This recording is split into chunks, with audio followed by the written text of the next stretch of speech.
তো আসসালামু আলাইকুম বন্ধুরা, আশা করি ভালো আছেন। তো আজকে আমরা এখন চলে আসলাম একটা অনুষ্ঠান শুনতে। তো দেখতে পাচ্ছেন যে চমৎকার লাইটিং, তো অনেক সুন্দর লাইটিং করা হয়েছে। তো আমরা এখন প্রবেশ করতেছি। তো আপনারা দেখতে থাকুন, সম্পূর্ণ ভিডিওটি দেখুন। তো যদি ভিডিওটি ভালো লাগে তো অবশ্যই ভিডিওটি শেয়ার করে এবং লাইক কমেন্ট করবেন।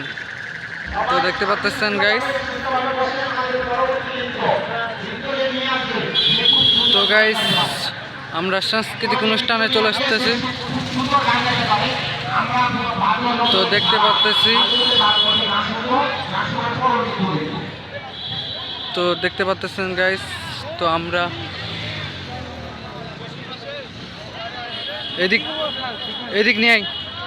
তো গাইস দেখতে পাচ্ছেন যে অনেক সুন্দর লাইটিং করা হয়েছে। তো আজকে অনেক বড় একটা কনসার্ট হচ্ছে এবং পহেলা বৈশাখ উপলক্ষে সবাইকে জানাই শুভ নববর্ষ। তো আমরা এখন কনসার্টের মঞ্চে চলে আসলাম। ওই দিক দেখো হবে আমাদের বার্ষিক ক্রীড়া প্রতিযোগিতা বা আমাদের নৃত্য প্রতিযোগিতা যারা পুরস্কার পাবে, আমরা কালকে সেই পুরস্কারটা দিব সবাই।